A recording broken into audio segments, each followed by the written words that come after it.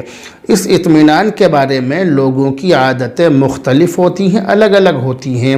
بہت سے لوگوں کو یہ چیز چل پھر کر حاصل ہوتی ہے، بہت سے لوگوں کو اٹھک بیٹھک لگانے سے حاصل ہوتی ہے، بہت سے لوگ عضو خاص کو دباتے ہیں پھر حاصل ہوتی ہے، بہت سے لوگ کھانستے ہیں پھر یہ چیز ان کو حاصل ہوتی ہے۔ تو لوگوں کی الگ الگ عادتیں ہیں، الگ الگ چیزیں ہیں، الگ الگ حالتیں ہیں۔ جس کی جو حالت ہے اسی اعتبار سے وہ استبرا حاصل کرتا ہے، یعنی اپنے ذہن کو اس طرح سے سکون میں لاتا ہے کہ اب کوئی گندگی نہیں نکلے گی، کیونکہ اگر استنجا کے بعد پیشاب کا قطرہ آ گیا تو کپڑے اور بدن کا، جسم کا وہ حصہ کہ جہاں پر وہ پیشاب کا قطرہ لگا ہے وہ ناپاک ہو جائے گا، اور اگر وضو کرنے کے بعد پیشاب کا قطرہ آیا ہے تو ایسی صورت میں کپڑے اور بدن ناپاک ہونے کے ساتھ اس کا وضو بھی ٹوٹ جائے گا۔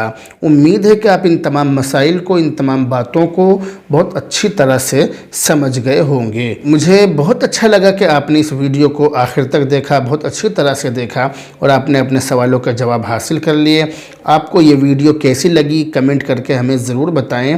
بہرحال جن لوگوں کے سوالوں کا جواب آ گئے بہت اچھی بات ہے، جن کا جواب نہیں آ سکے وہ کمنٹ کر کے بتائیں تاکہ ان کے جواب اگلے ایپیسوڈ میں شامل کیے جا سکے۔ بہرحال اب آپ سے رخصت ہوتے ہیں، دعاؤں میں یاد رکھیں۔ السلام علیکم ورحمۃ اللہ وبرکاتہ۔